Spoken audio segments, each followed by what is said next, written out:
Le journal. Les titres du journal. Le renforcement du dispositif de lutte contre le coronavirus à la compagnie aérienne La Nationale, la société anonyme veut sécuriser ses voyageurs. Formation, adéquation, emploi, les autorités en charge du dossier dans la recherche des moyens susceptibles d'orienter les jeunes vers des formations professionnalisantes. Enfin, dans ce journal, l'irresponsabilité et l'immaturité de certains parents, un nouveau-né abandonné dans la nature au quartier Mbolo à Makokou, dans Logoué-Vindo. Le saviez-vous? Il existe des gestes simples à connaître pour empêcher la propagation du coronavirus. On les appelle les gestes barrières. Quels sont-ils? Se laver fréquemment les mains avec un désinfectant à base d'alcool ou de l'eau et du savon. En cas de toux et d'éternuement, couvrez la bouche et le nez avec le coude fléchi ou un mouchoir. Jetez immédiatement le mouchoir et lavez-vous les mains. Évitez tout contact étroit avec une personne ayant de la fièvre et de la toux. Saluez sans se serrer la main. Évitez les embrassades. Nettoyez les objets et les surfaces souillées. Si vous présentez des symptômes de la grippe, fièvre, toux, éternuement, difficulté à respirer, ne vous rendez pas dans une structure sanitaire ou chez votre médecin traitant. Appelez le 1410.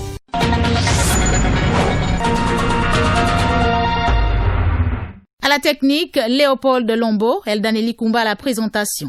En première page de votre édition d'information, la lutte contre le Covid-19, notamment à la compagnie aérienne La Nationale. Elle renforce son dispositif de riposte à la pandémie. Ce matin déjà, les responsables de cette société anonyme ont communiqué, notamment sur l'absence de leurs avions dans le ciel gabonais. Raymond Savou pour le point. Édifier les usagers sur les raisons de suspension des vols à destination de Libreville, Port-Gentil, Port-Gentil, Libreville, Libreville, Oyem, Oyem, Libreville et Libreville, Franceville, Franceville, Libreville, c'était l'objet de cette rencontre entre la presse nationale et les responsables de la National Airways Gabon SA. Son directeur général adjoint en charge des moyens généraux, Ismaël Mandoukou de Langlade. En matière de réglementation de la gestion de la navigabilité, il nous est imposé d'enregistrer nos avions au registre d'immatriculation gabonais. Il représente la mise en conformité de la navigabilité de nos aéronefs imposée par l'Organisation internationale de l'aviation civile et OACI et de l'Agence nationale de l'aviation civile du Gabon. Après l'obtention de son certificat de transport aérien le 18 mai dernier, la National Airways Gabon SA avait repris ses activités. Aujourd'hui, la Covid-19 est toujours là et l'entreprise n'est pas épargnée. Elle lutte contre sa propagation. Sophia Goncalves, directeur commercial. Notre clientèle a malheureusement subi un désagrément lors de l'annulation du vol du vendredi 31 juillet 2020 pour le trajet Libreville-Port-Gentil, Port-Gentil-Libreville. Les raisons qui nous ont poussés à annuler ce vol sont que nous avons eu un membre de l'équipage qui présentait des symptômes de Covid-19. Nous avons fait le choix d'annuler le vol pour garantir non seulement la sécurité de nos passagers, mais évidemment la sécurité de nos collaborateurs. La National Airways Gabon SA travaille en étroite collaboration avec l'ANAC, l'Agence nationale de l'aviation civile, dont la mission est le contrôle du système de gestion de la navigation. Pendant que certains font tout pour lutter contre le coronavirus, d'autres se livrent à un relâchement des mesures barrières. Quoiqu'on ait enregistré une diminution du nombre de personnes contaminées par la maladie, le président de la République, dans son adresse à la nation, a appelé les populations à reprendre les bonnes manières afin de réduire davantage le nombre de cas. Nick Jocelyn Fouba.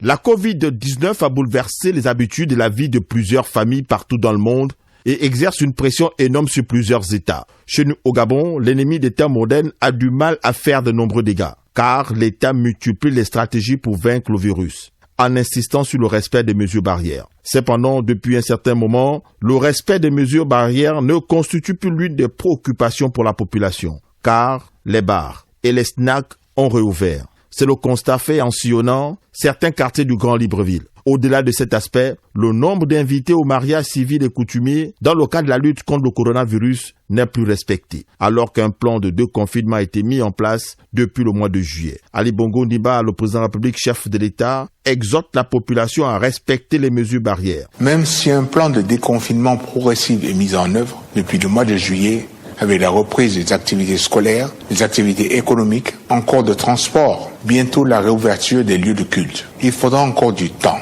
pour que nous retrouvions le cours tout à fait normal de nos vies. C'est pourquoi je vous demande de continuer à respecter scrupuleusement les gestes barrières et les mesures d'hygiène. Faites-le pour vous et pour ceux qui vous sont chers. Vous protéger, c'est protéger les autres. C'est conserver le socle de notre société. En respectant les mesures barrières, le pays a évité le pire. Et le président de la République a reconnu les efforts réalisés par la population. Nous pouvons être fiers d'avoir collectivement surmonté le pic de la crise. Car cette épreuve d'une violence inouïe, si nous l'avons jusque-là surmontée, c'est d'abord grâce à vous tous, vous qui avez consenti à d'importants sacrifices, vous qui avez fait preuve de civisme en respectant les consignes des autorités, vous qui avez écarté les démons de la division et de la haine pour toujours faire primer la cohésion. L'ennemi invisible est encore dans nos murs et comme l'a souligné le chef de l'État Libongo Ndimba dans son adresse du 16 août 2020, la pandémie de la COVID-19 et les effets qu'elle provoque ne sont toujours pas derrière nous, même si un plan de déconfinement progressif est mis en œuvre. Alors, pour coller à cette approche, nous devons respecter les mesures barrières.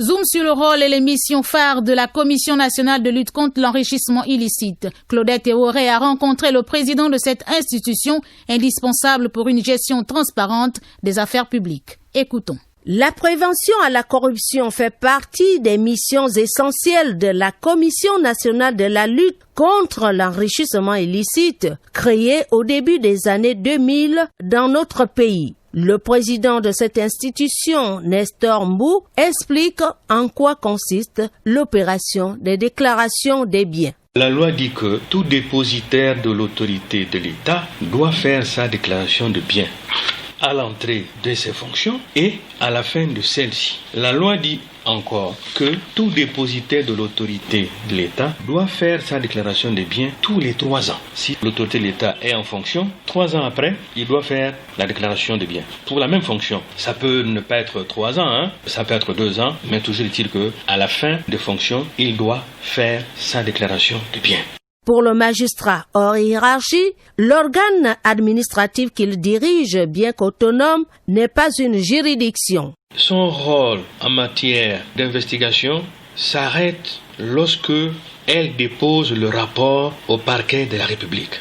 Une fois le rapport déposé au parquet de la République, il revient au procureur de la République d'engager les poursuites pénales, c'est-à-dire de mettre en mouvement l'action publique. Contrairement à ce que pense l'opinion publique, la CNLCI reste un outil important dans la promotion de la bonne gouvernance. À la fin du journal, vous suivrez un magazine consacré à la création, l'organisation et les missions de la Commission nationale de lutte contre l'enrichissement illicite.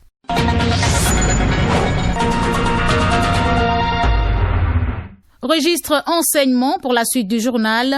On en parle avec l'adéquation formation-emploi au cœur des stratégies du gouvernement en vue de relancer le secteur. Le ministre Patrick Mougiama Daouda a invité à l'émission d'équipetage du discours du président de la République à Radio Gabon, aborde des points cruciaux sur la nécessité de l'insertion professionnelle. Issa Steve Mefan. L'offre de formation en déphasage avec les besoins du marché du travail, un tir qu'il faut rectifier, une préoccupation du gouvernement, invité à une émission de décryptage du discours du président de la République sur Radio Gabon, le ministre de l'Enseignement supérieur Patrick Mougiama Daouda précise l'importance. Et pour le faire, le président de la République a insisté sur la nécessité de revoir fondamentalement notre système d'orientation. C'est là où nous avons péché pendant longtemps dans notre système éducatif. Tenez, nous allons cette année organiser le baccalauréat. Baccalauréat général, près de 25 000 candidats. Baccalauréat technique et examen professionnel, 4 500 candidats. Comment pouvez-vous imaginer qu'un pays puisse se développer avec 5 fois plus de candidats dans le bac général alors qu'il y a 1 fois plus de possibilités d'emploi dans les examens professionnels, CAP, BEP, examen pro, que bac technologique, que dans l'enseignement général. Il faut dire la vérité aux enfants. Il faut arrêter de penser que l'université, c'est un endroit où on va passer du temps et que nous n'avons pas d'exigence d'insertion professionnelle. Ce paradigme est dépassé. Il est plus qu'essentiel d'adapter le parcours scolaire selon le temps et ses performances. Quelqu'un qui a déjà eu des échecs dans sa scolarité, pour des raisons indépendantes de sa volonté, il faut lui donner un financement pour l'insertion professionnelle. Tenez, moi j'ai une étudiante à ma chère UNESCO. Je lui ai trouvé un stage à l'UNESCO. dans le cadre de son Master Pro, espérant qu'après son Master Pro, elle soit embauchée dans une structure internationale. Vous savez ce qu'elle m'a dit? Non, monsieur le ministre. Elle m'a dit, professeur, j'ai un salon de coiffure, j'ai besoin de financement pour développer cette activité. Elle est à l'université pour la bourse. Beaucoup d'étudiants ont envie d'être insérés. Les études doivent être adaptées aux besoins du marché et cela passe par un système d'orientation efficace. Dans le même chapitre, les pouvoirs publics cherchent à mettre en place des stratégies capables d'orienter les jeunes vers des formations débouchant directement à l'emploi. Comment cela va-t-il se concrétiser? Voyons cela avec Gaël Mbimba Okoko. Pour répondre à l'ambition d'orienter la jeunesse gabonaise vers les formations professionnalisantes, le ministère en charge du travail et de la formation professionnelle vient de réformer le cadre juridique qui encadre ce secteur. De nouveaux centres professionnels, dont un à Kanda au nord de Libreville, faisant dans les métiers du transport et de la logistique, et un autre dans la zone économique spéciale d'un coq spécialisé dans le bois, ouvrent leurs portes dans de tout prochains jours. Madeleine Baird, ministre du Travail et de la formation professionnelle. Dans la chaîne des valeurs de métier du bois, vous avez le segment de l'exploitation forestière, vous avez le métier de celui qui transporte le bois, vous avez celui qui négocie le bois et vous avez le métier de celui qui transforme le bois. Il se trouve que nous avons un écosystème d'entreprises de la transformation de bois dans la zone économique d'un corps. Donc notre enjeu a été de créer ce centre à l'intérieur de cette zone afin de permettre aux Gabonais de profiter des opportunités d'emploi dans ce segment. Pour toutes ces structures, un modèle de cogestion publique-privée a été mis en place. Pour rassurer le fait que le jeune Gabonais qui va aller au centre de formation d'Akanda soit recruté, il fallait qu'on implique les acteurs du secteur en amont afin que ces acteurs-là puissent nous recruter les enfants en aval. Là, c'est un gain, c'est quelque chose qui va nous permettre de réduire justement cette fracture offre, formation et marché de l'emploi. Madeleine Baird estime que l'heure est désormais à la sensibilisation des parents et des élèves. Indiquer aux parents qu'il y a des possibilités de faire prospérer un enfant vers la réussite plutôt que l'échec, vers les métiers professionnels. Je vois des jeunes me réclamer des pauses budgétaires, je vois des jeunes qui préfèrent ne pas profiter des opportunités que nous avons laissées la Covid-19. Le ministre du Travail et de la formation professionnelle a, au cours de son passage sur les antennes de Radio Gabon, précisé aux Gabonais que l'on ne devait plus faire de la fonction publique le seul et unique réceptacle de l'emploi dans le pays.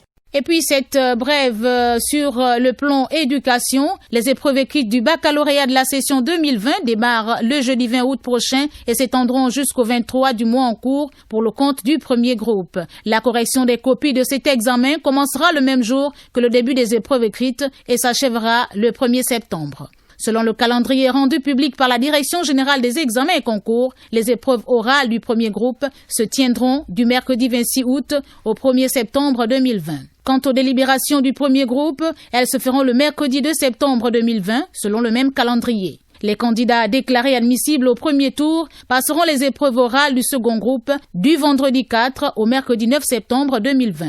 Le lendemain, c'est-à-dire le 10 septembre, interviendra les délibérations du second groupe. Les réclamations aux fins du baccalauréat se feront du 5 août au 10 septembre 2020. Autre chose, les membres du bureau provincial de l'association Agir Ensemble pour le Gabon du Moyen-Ogooué se sont réunis à Libreville pour préparer la cérémonie d'installation officielle des représentants de cette nouvelle plateforme associative dans cette partie du Gabon. Le point avec Ahmad Beni Evaka. Ils ont tous une mission, propager la vision du chef de l'État Ali Bongo Ondimba à travers des campagnes de sensibilisation sur le terrain et l'organisation des tables rondes. Les jeunes ressortissants de la province de Moyen-Ogooué, membres de l'association Agir Ensemble pour le Gabon, l'AEG, sont en pleine réflexion de recrutement de nouveaux membres afin d'élargir leur champ d'action. Stéphane Zigou, secrétaire général de l'AEG section Moyen-Ogooué. Prenons des jeunes dynamiques, des jeunes qui sont intéressés par l'intérêt général, des jeunes qui peuvent apporter leur force de proposition à l'association. Ce travail a été fait, mais nous ne sommes pas fermés. Nous sommes ouverts à tous ceux qui ont déjà la volonté de soutenir l'action du chef de l'État et de pouvoir satisfaire l'intérêt général. Donc ce sont ces deux leitmotifs-là qui nous permettent de coopter les jeunes au sein de la province. Le bureau de l'AEG Moyen-Ogooué compte également responsabiliser les jeunes de la localité pour les rendre autonomes. À travers des petits métiers, par exemple le métier de la pêche, autour de ça le métier de cailleur. Donc ce sont des petites actions comme ça que nous allons mettre en place pour pouvoir accompagner de manière réel. Sur le plan politique, c'est de relayer la parole du chef de l'État. Nous allons montrer ce qui va, ce qui est fait et ce qui va être fait. Autant de projets qui verront le jour dans les tout prochains mois selon les responsables de cette association après justement l'installation officielle de ce bureau provincial.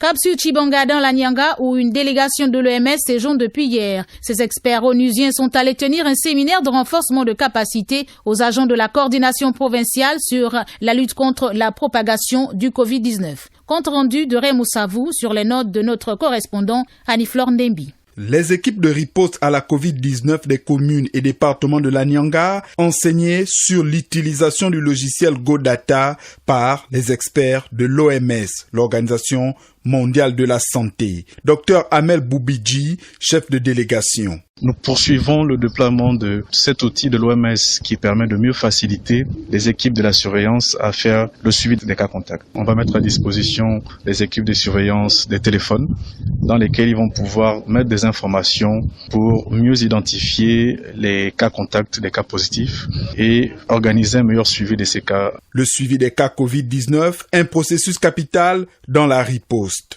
Mieux on cerne les personnes qui sont positives. Ces personnes positives ont été en contact avec d'autres personnes. Donc, il est important de pouvoir identifier ces personnes qui ont été en contact et de pouvoir les suivre sur 14 à 15 jours pour voir si effectivement ces personnes vont développer la maladie ou pas. Et ces personnes qui sont identifiées vont faire l'objet du dépistage pour effectivement savoir si elles sont infectées ou pas. Donc, c'est important cet exercice de suivi et de recherche des cas contacts et cet outil permet de faciliter ce travail. L'application GoData mise en place par l'OMS, l'Organisation mondiale de la santé, a déjà fait ses preuves dans la riposte contre les épidémies, à l'exemple d'Ebola en RDC. Toujours à l'intérieur du pays, dans la province de Logoué-Lolo, les jeunes de Koulamouto et de Lastourville ont reçu une formation sur la surveillance à base communautaire pendant 7 jours. Une initiative de la Croix-Rouge gabonaise. La correspondance de Bertie Moueleta-Lamanti. Débuté à Koulamoutou, puis à Lastourville, pendant 7 jours, les jeunes volontaires de la Croix-Rouge dans la province de Logoué-Lolo ont bénéficié d'une formation sur la surveillance à base communautaire. Sélectionnés par le bureau de l'antenne provinciale, ces jeunes ont été formés sur plusieurs modules, parmi lesquels les engagements standards minimums relatifs aux gens et à la diversité des programmes d'urgence et des généralités sur la Covid-19. Ousmane Bello, c'est le chef de mission. Renforcer les capacités du comité provincial de la Croix-Rouge. Étant donné que le comité, la Croix-Rouge gabonaise, est auxiliaire des pouvoirs publics, donc appuie les efforts du gouvernement dans les programmes humanitaires. Et nous sommes dans une situation de Covid-19 où nous avons une épidémie. Et il y a déjà des cas ici dans le Logoué-Lolo. Donc la Croix-Rouge fait partie du dispositif qui a été mis en place par le COPIL. Et pour appuyer et renforcer les capacités de ces volontaires-là qui sont déployés, nous organisons ces formations. Pour les volontaires, cette formation aura permis d'avoir plus de connaissances. Pour cette première partie, nous avons été formés sur comment faire pour sauver des vies lorsque il y a des contemporains ou des concitoyens qui sont en danger. Donc nous devons y aller volontairement, porter notre secours à ceux-là, par exemple, qui sont sinistrés ou encore qui connaissent des problèmes dans ce sens. Donc nous sommes tenus de leur apporter en fait notre secours dans ce sens. Voilà pourquoi nous sommes là pour apprendre les modules ou encore les voies et moyens, comment est-ce que nous pouvons faire sur le terrain en vue d'apporter notre soutien à ces derniers. La formation est très bonne parce qu'elle nous permet aussi d'apprendre certaines choses qu'on ne savait pas. Et par rapport à ça, vraiment, nous sommes très édifiés. Ça nous va droit au cœur. Désormais, ces volontaires sont mis à contribution pour le suivi des sujets contacts dans le cadre de la sensibilisation et la surveillance des potentiels cas de Covid-19 au sein des communautés. Depuis Koulamoutou pour le compte de Radio Gabon, Bertie Moueleta-Lamanti. À Makokou, dans le Goué-Vindo, l'abandon d'un nouveau-né au quartier Mbolo, non loin du siège de la Caisse nationale d'assurance maladie et de garantie sociale, a alimenté les débats pendant la célébration de la fête de l'indépendance. Les détails avec Cécilia Akoumomendom. Makokou, la capitale provinciale de l'Ogoué-Ivindo, est devenue le théâtre d'abandon des nouveau-nés. Un phénomène qui inquiète les ogivins. Le 17 août 2020 a également été marqué par la découverte de ce nouveau-né abandonné par sa génitrice. Aussitôt retrouvé au quartier Mbolo derrière la Knamges, ce nouveau-né a été immédiatement remis aux autorités sanitaires et a été pris en charge par le directeur provincial des affaires sociales de Logwe Ivindo, Joël Abesolo. Les habitants du quartier ont retrouvé le bébé et c'est à ce moment-là qu'ils ont touché l'assistante sociale. Automatiquement, ils m'ont appelé et il fallait, avec le commissariat de police et la brigade de recherche, se réunir rapidement avec le bébé pour voir l'état de santé. Et après là, on a saisi les autorités rapidement à Yachi et venir directement à l'hôpital. Nous sommes là à l'hôpital pour voir l'état du bébé, pour voir toutes les formalités d'abord administratives concernant d'abord l'hôpital. Et là, ils sont en train de faire des examens pour voir si l'enfant est bien portant. Ils ont d'abord mis l'enfant au niveau de la couveuse et on a tenu informer rapidement la première autorité de la province, à savoir Madame le gouverneur et le directeur général des affaires sociales depuis Libreville. La suite des événements prévoit l'ouverture d'une enquête afin de mettre la main sur l'auteur de cet acte. D'un côté, les services de police font d'abord les enquêtes. Pendant ce temps aussi, les services sociaux font aussi une enquête sociale pour savoir exactement d'où sort l'enfant. Mais la somme de toutes ces enquêtes nous permet de faire maintenant les formulations administratives relatives pour pouvoir acheminer. Si on ne retrouve pas les parents, surtout la mère, si on ne retrouve pas la mère, l'enfant sera acheminé jusqu'au centre d'accueil du ministère des Affaires sociales et des droits de la femme, depuis Libreville à Mbonji. Selon les explications du responsable des affaires sociales Joël Abesolo, si cette dernière est retrouvée, un suivi psychologique lui sera assuré.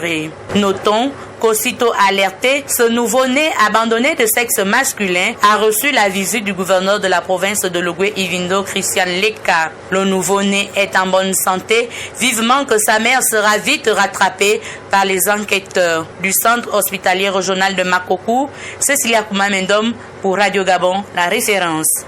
Les nouvelles à l'international. Le consulat général du Gabon en Arabie Saoudite a célébré le 60e anniversaire de l'indépendance du Gabon. Une célébration placée sous le sceau de la diplomatie d'affaires. Le point avec Issa Steve Mefan. Jeddah, la capitale économique de l'Arabie Saoudite.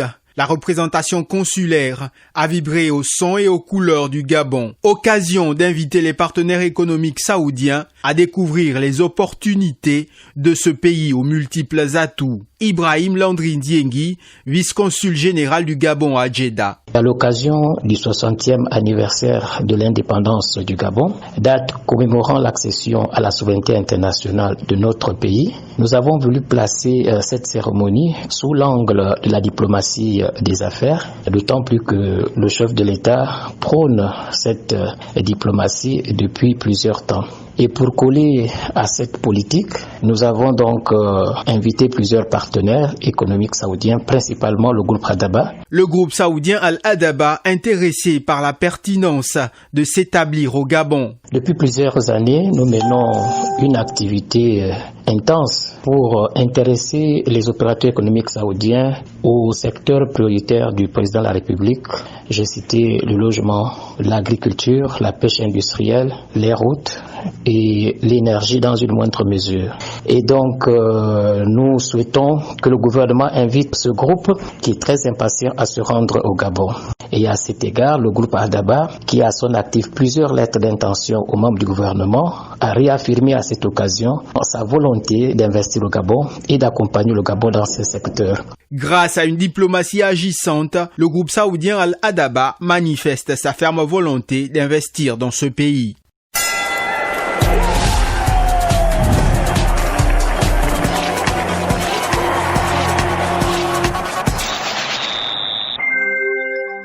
Volet sport de ce journal, nous sommes avec vous Ulrich Koupangoy et nous parlons du basketball, du football et du taekwondo. D'abord l'assemblée générale élective de la fédération de taekwondo qui va se tenir cette année. Le processus de normalisation de la fédération gabonaise de taekwondo avance à grands pas. Après la mission d'identification sur le terrain, 2 ligues sont dans la liste noire, à savoir la Ligue de taekwondo de Logwe-Vindo et celle de Logwe-Lolo. Invité à l'émission Grand Sport sur Radio Gabon, La Référence, le président du comité de normalisation a fait le point du processus électoral. Guy Martial Bouka est au micro de David Magena, La Panthère. Nous avons terminé avec l'identification des textes, des clubs et associations et des ligues. Nous sommes allés sur le terrain, regarder de visu, mais toucher aussi du doigt ce qui se fait en matière de taekwondo sur l'ensemble du territoire. Nous avons couvert tout le territoire gabonais. Nous sommes sur le 3e travail. Le 3e travail maintenant, c'est l'électorat des ligues.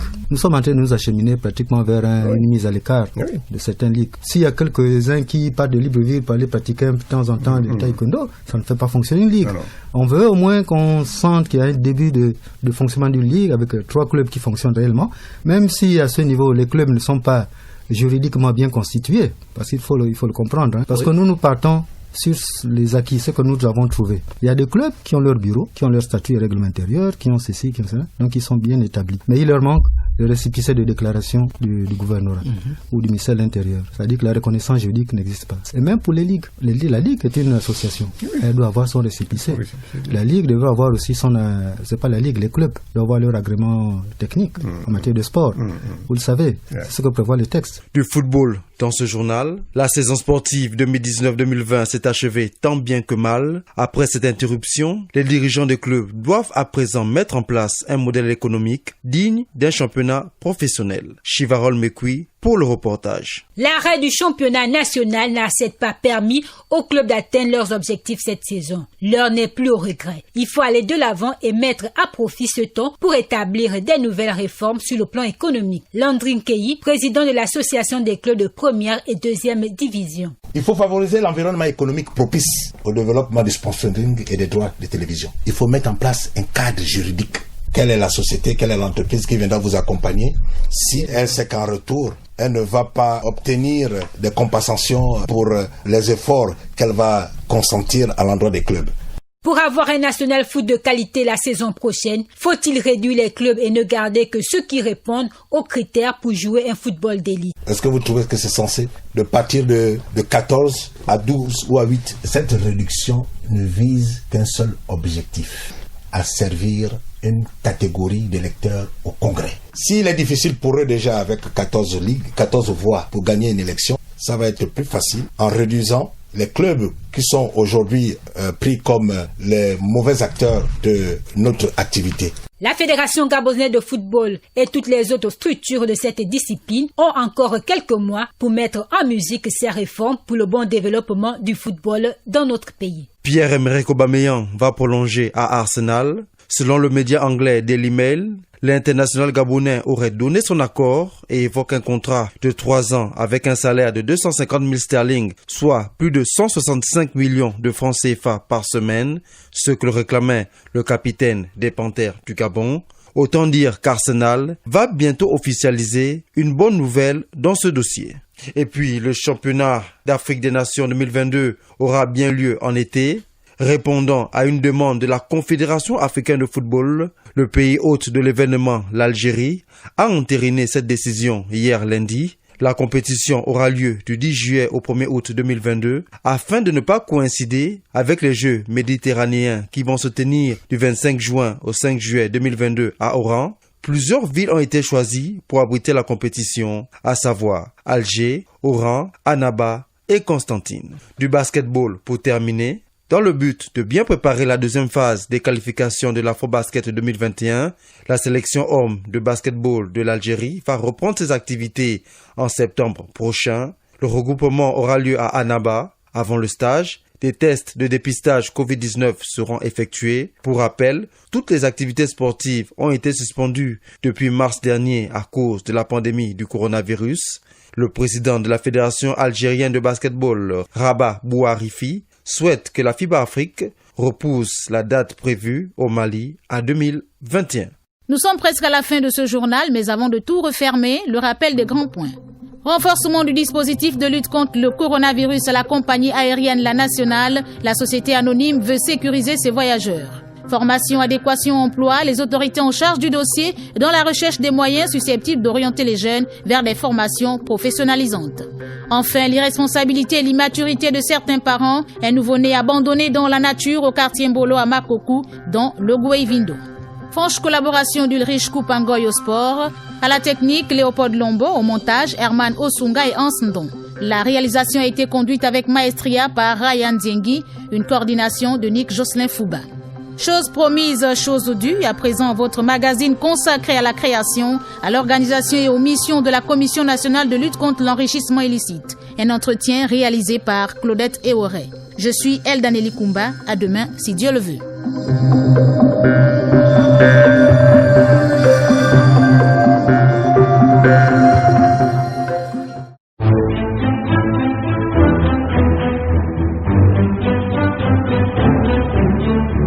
Dans le cadre de notre mission d'informer et d'éduquer la population, nous nous sommes rapprochés du président de la Commission nationale de la lutte contre l'enrichissement illicite, Nestor Mbou. Il nous parle d'abord de la création, l'organisation et des missions de cet organe administratif. La commission a été créée par la loi numéro 003/2003 du 7 mai 2003 portant création, organisation et fonctionnement de la Commission nationale de lutte contre l'enrichissement illicite. En dehors de cette loi, il y a une autre loi, la loi 002 de la même date, de la même année, qui prévoit un régime de prévention de la corruption et de l'enrichissement illicite toujours au Gabon. Dans son organisation, elle comporte 3 types de personnel. Il y a dans un premier temps les commissaires membres, ils sont 10 au total, nommés tous par décret du président de la République. Et parmi les 10, il y a un qui est nommé président de la commission, et c'est bien moi qui suis le président de la dite institution. Et ces 10 membres se divisent en 2 collèges.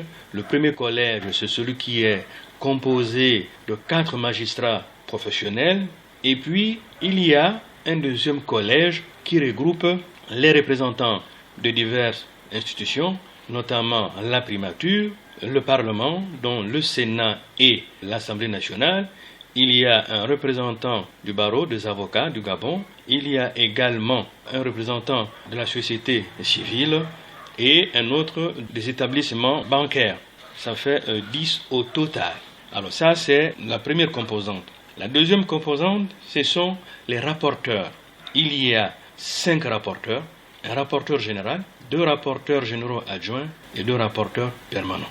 Et il y a le commissaire du gouvernement, c'est celui-là qui représente le gouvernement au sein de la Commission nationale de lutte contre l'enrichissement illicite. Il y a également le secrétaire général, comme c'est un organisme administratif, c'est une autorité administrative indépendante, il y a en son sein un secrétaire général qui est la cheville ouvrière de l'administration de la Commission. La mission principale. Alors, la commission a 3 missions principales.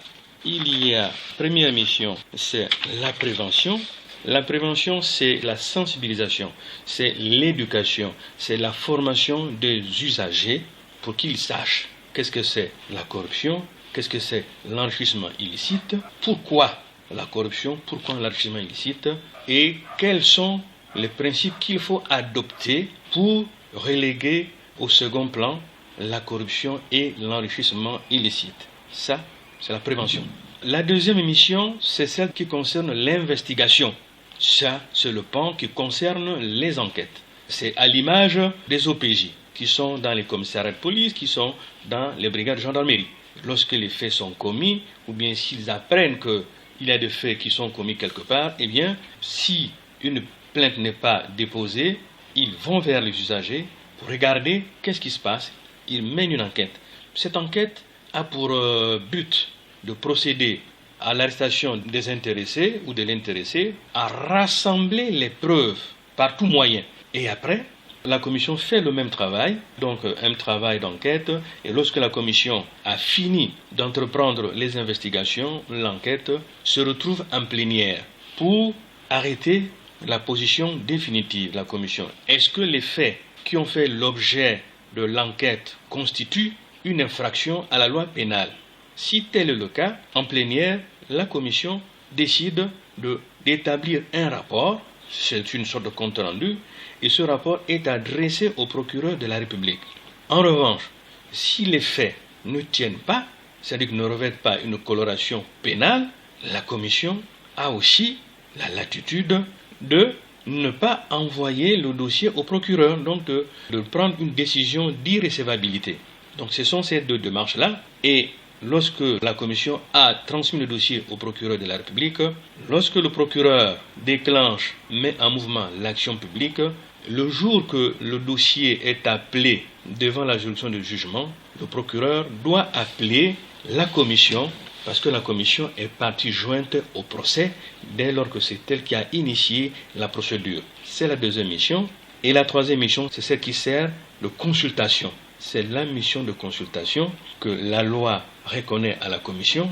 Si le gouvernement ou bien une autre institution prend un texte où il y a une implication qui concerne l'enrichissement illicite, la corruption, les prises d'intérêt, ainsi de suite, la commission doit être systématiquement consultée. Merci, Monsieur le Président. Nous allons revenir sur d'autres aspects liés au fonctionnement de la CNLCI.